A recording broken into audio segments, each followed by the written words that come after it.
مساء الفل حبايب قلبي. بصوا بقى، هنعمل النهارده مكرونه بالوايت صوص.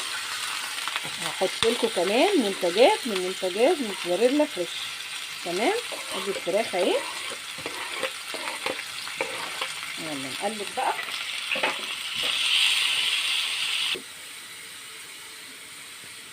بصوا بقى، انا حطيت الفراخ اهي، هقلبها، هديها التوابل وهديها البصله، حاجتها كلها. هنا الناحيه دي حط لهم يا ملك كده زيت الميه على النار اهي عشان نسلق المكرونه. هنعمل مع بعض الوايت صوص. انا وطيت على النار عشان كنت عامله ايه، احط بهارات فراخ. تمام.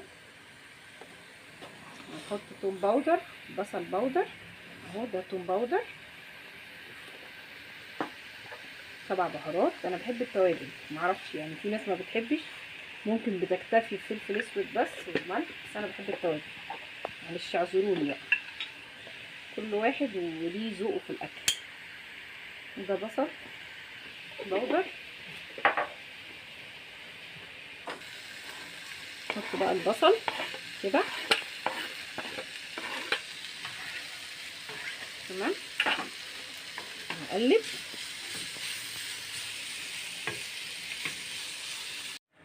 بصوا بقى، حطينا المكرونه ايه، حطينا سباكيتي على خواتم اللي هي الصغننه دي.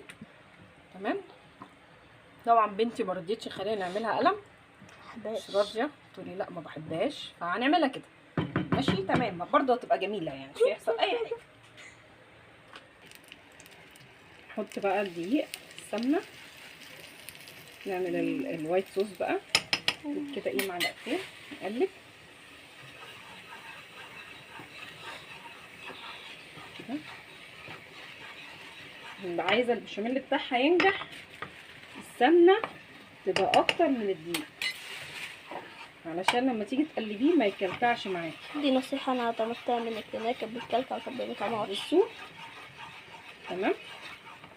نحط بقى ايه، مرقه دجاج. تمام. قلبي.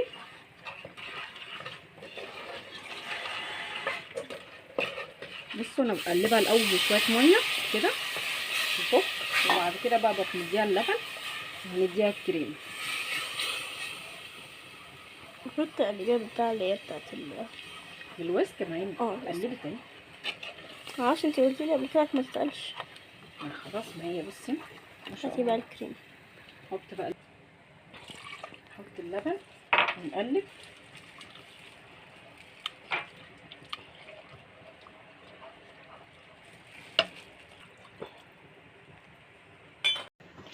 بصوا بقى اهو، هنحط بقى الكريمه اهي. بصوا اهيت، موتزاريلا فريش اهي، كريمه لباني. بحطها على البشاميل وعلى الحلويات وعلى المهلبيه، اي حاجه. بصوا، عايزين تحطوا فيها كريمه جميله، وعلى الكريم شانتيه او تعملوا حاجه حلوه، وعلى الرز بلبن خطيره، تدي طعم فعلا جميل. لو جربتوها فعلا هتدمنوها.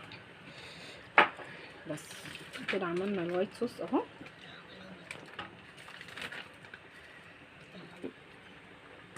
هحط بقى ايه، ميكس جبن اهو. تمام اهي، بصوا عامله ازاي، اخر حته عندي. نحطها كده برضو، تدي طعم حلو قوي، فيها شيدر وفيها رومي. بصوا، هنحط بقى الفراخ اهي. تمام. وفيها الفلفل والبصل، الفراخ وكل حاجه، والمكرونه اهي خلاص. وريها لهم يا ملك استوت. وهنوريكم بقى بعد ما نغرف بقى على طول. بصوا بقى حبايبي، طب اهو عملته مكرونه بالوايت صوص بالفراخ، حاجه كده تحفه. يلا باي باي.